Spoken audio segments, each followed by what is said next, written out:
বন্ধুরা, আশা করি তোমরা সবাই ভালো আছো। তোমার চ্যানেলে তোমাদের সবাইকে স্বাগতম। তো এই মুহূর্তে তোমাদের এমন একটা তথ্য দিতে চলেছি যাতে করে তোমরা সত্যিই খুব আনন্দ পাবে, এবং আমরাও বিভিন্ন রকম সময় বিভিন্ন রকম তথ্য তোমাদের শেয়ার করেছি ইতিপূর্বে যে এই টাইমে টাকা ঢুকতে পারে, এই টাইমে টাকা ঢুকতে পারে। তো অবশেষে আনন্দবাজার পোর্টালে আমরা একদম পুরোপুরি ইম্পর্টেন্ট যে তথ্যটা পেলাম যে আমাদের ট্যাবের টাকা কখন ঢুকবে, সম্পূর্ণ তথ্যটা তোমাদের সামনে সম্পূর্ণ আকারে পড়ে শোনাবো, এবং তোমরা তথ্যের মধ্যে পরিষ্কার বুঝতে পারবে যে সেখানে কি বলা হয়েছে। চলো এবার আমরা সম্পূর্ণ পেপারে কি রয়েছে আমরা সেই বিষয়টা পরিষ্কারভাবে দেখে নিই। বন্ধুরা, তাহলে শুরু করি মূল আলোচনা। একদম আনন্দবাজার পোর্টালে তোমরা দেখতেই পাচ্ছ হেডলাইনটা যেভাবে করা হয়েছে, শিক্ষক দিবসে রাজ্যে 16 লক্ষ ছাত্রছাত্রীকে মোবাইল বা ট্যাব কেনার অর্থ দেবে রাজ্য সরকার, এবং তোমরা লোগোটাকেও পরিষ্কারভাবে দেখতে পাচ্ছ আনন্দবাজার পত্রিকা। তো স্বাভাবিকভাবে এখানেই আমরা তথ্য পেয়ে যাচ্ছি, পরিষ্কার তথ্য যে কবে আমাদের টাকাটা ঢুকবে। তো বুঝতেই পারছো শিক্ষক দিবস, তো শিক্ষক দিবস মানে স্বাভাবিকভাবে কত তারিখ হয়? 5ই সেপ্টেম্বর, অর্থাৎ আমাদের অ্যাকাউন্টে টাকা ঢুকছে 5ই সেপ্টেম্বর আনন্দবাজার পত্রিকায় দেওয়া তথ্য অনুসারে। এবার কি বলছে তথ্যটা আমরা একটু দেখে নিই। এবারের শিক্ষক দিবসেও রাজ্যের মাধ্যমিক এবং উচ্চ মাধ্যমিক স্তরের ছাত্রছাত্রীদের ট্যাব বা মোবাইল ফোন কেনার জন্য অর্থ দেবে রাজ্য সরকার। অ্যাকচুয়ালি এখানে রাজ্যের মাধ্যমিক নয়, এখানে একাদশ হবে, ঠিক আছে? একাদশ এবং উচ্চ মাধ্যমিক স্তর ছাত্রছাত্রীদের ট্যাব বা মোবাইল ফোন কেনার অর্থ দেবে রাজ্য সরকার। 2020 সালে করোনা ভাইরাসের সংক্রমণের সময় যে লকডাউন হয়েছিল তাতে ছাত্রছাত্রীদের পড়াশোনার পথ সুগম করতে তাদের ট্যাব বা মোবাইল কেনার জন্য অর্থ দেওয়ার কথা ঘোষণা করেছিলেন মুখ্যমন্ত্রী মমতা বন্দ্যোপাধ্যায়। পরে করোনা পরিস্থিতি কাটলেও রাজ্য সরকারের তরফে উচ্চ মাধ্যমিক স্তরের ছাত্রছাত্রীদের এই সুবিধা চালু রাখা হয়েছে। নবান্ন সূত্রে খবর, 5 সেপ্টেম্বর শিক্ষক দিবস উপলক্ষে কলকাতায় মুখ্যমন্ত্রীর উপস্থিতিতে একটা অনুষ্ঠান হবে। সেখানে তিনি প্রতীকীভাবে ছাত্রছাত্রীদের এই অর্থ তুলে দেবেন। কথাটা খুব ইম্পর্টেন্ট। 5 সেপ্টেম্বর শিক্ষক দিবস উপলক্ষে কলকাতায় মুখ্যমন্ত্রীর উপস্থিতিতে একটি অনুষ্ঠান হবে, সেখানেই তিনি প্রতীকীভাবে ছাত্রছাত্রীদের এই তুলে দেবেন। আর ওই দিনই রাজ্যে 16 লক্ষ অ্যাকাউন্টে ট্যাব কিংবা মোবাইল কেনার বাবদ 10,000 টাকা করে পাঠাবে। পরিষ্কার বোঝা গেল। তাহলে কবে ঢুকবে? 5ই সেপ্টেম্বর একটা অনুষ্ঠানের মাধ্যমে প্রতীকীভাবে প্রথমে দু একজনের হাতে তুলে দেওয়া হবে, তারপরে যথারীতি 16 লক্ষ অ্যাকাউন্টে একদিনেই টাকা ঢুকবে, সেরকমই কিন্তু বলছে। শিক্ষক দিবসের দিন পশ্চিমবঙ্গ সরকার 16 লক্ষ ছাত্রছাত্রীকে ট্যাব বা মোবাইল দিতে উদ্যোগী হয়েছে।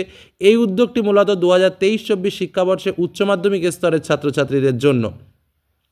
এখানে 11 এবং 12 উভয়ের কথাই বলা হচ্ছে। পরিষ্কার কথা, ট্যাব দেওয়ার প্রধান উদ্দেশ্য হলো শিক্ষার্থীদের ডিজিটাল শিক্ষায় সড়গড় করে তোলা। এই ট্যাব বিতরণ কর্মসূচিটি মূলত উচ্চ মাধ্যমিক স্তরের ছাত্রছাত্রীদের জন্য। একাদশ এবং দ্বাদশ শ্রেণীর ছাত্রছাত্রীদের এই অর্থ দেওয়া হচ্ছে। অনেকে ভাবতে পারো স্যার শুধু কি উচ্চ মাধ্যমিকের দেবে? না, সেটা কিন্তু নয়। পরিষ্কার একাদশ এবং দ্বাদশ শ্রেণীর ছাত্রছাত্রীদের এই অর্থ দেওয়া হচ্ছে। পরিষ্কার। তাহলে দেখো, প্রত্যেকটা কথার মধ্যে দিয়ে আমরা বিভিন্ন উত্তর কিন্তু তোমাদের প্রশ্নের উত্তরও চলে আসবো। নেক্সট, এর মধ্যে সরকারি এবং সরকার পোষিত স্কুলের ছাত্রছাত্রীরাও অন্তর্ভুক্ত। পাশাপাশি মাদ্রাসা এবং সংখ্যালঘু বিদ্যালয়ের ছাত্রছাত্রীদেরও এই সুবিধা দেওয়া হচ্ছে। শিক্ষা দপ্তরের এক আধিকারিক জানিয়েছেন, বর্তমান প্রজন্মকে ডিজিটাল শিক্ষায় শিক্ষিত করতে চান মুখ্যমন্ত্রী, তাই তিনি রাজ্য সরকারের তরফে এই উদ্যোগ চালিয়ে যাওয়ার সিদ্ধান্ত নিয়েছেন। শিক্ষার ডিজিটালকরণে জোর দিচ্ছে সরকার, তাই মোবাইল এবং ট্যাবলেটের মাধ্যমে ছাত্রছাত্রীদের পড়াশোনার ক্ষেত্রে সমান সুযোগ দেওয়ার চেষ্টা করছে। সরকারের উদ্দেশ্যে ডিজিটাল শিক্ষার মাধ্যমে ছাত্রছাত্রীরা উন্নত মানের শিক্ষা পাবে এবং তাদের দক্ষতাও বাড়বে। এই প্রযুক্তিতে ছাত্রছাত্রীদের অনলাইন ক্লাস এবং শিক্ষামূলক অ্যাপ ব্যবহারের জন্য বিশেষভাবে উপযোগী করা হয়েছে। তাছাড়া ইবুক এবং অন্যান্য ডিজিটাল শিক্ষার সামগ্রী সহজেই এই প্রযুক্তির মাধ্যমে পাওয়া যাবে। ফলে শিক্ষার্থীরা সহজে শিক্ষামূলক তথ্য সংগ্রহ করতে পারবে এবং তারা প্রযুক্তিগত জ্ঞানে সমৃদ্ধ হবে। তাই রাজ্য সরকারের তরফে এই উদ্যোগের নাম দেওয়া হয়েছে তরুণের স্বপ্ন প্রকল্প। তবে এক্ষেত্রে রাজ্য সরকারের পদক্ষেপে রাজনৈতিক রং দেখছে বিরোধী। আচ্ছা, এটা আমি আর পড়ছি না, কারণ এখানে অনেক রাজনৈতিক কথাবার্তা রয়েছে, সেটা আমার মূল আলোচ্য বিষয় নয়। ঠিক আছে, কারণ আমার যেটা জানার দরকার, যেটা তোমাদের জানানোর দরকার, সেটা মোটামুটি এই পর্যন্ত তথ্যের মধ্যেই রয়েছে। তো এটুকুই হলো মূল তথ্য যেটা আনন্দবাজার পত্রিকায় প্রকাশিত হয়েছে, যে শিক্ষক দিবসে রাজ্যের 16 লক্ষ ছাত্রছাত্রীকে মোবাইল বা ট্যাব কেনার অর্থ দেবে রাজ্য সরকার।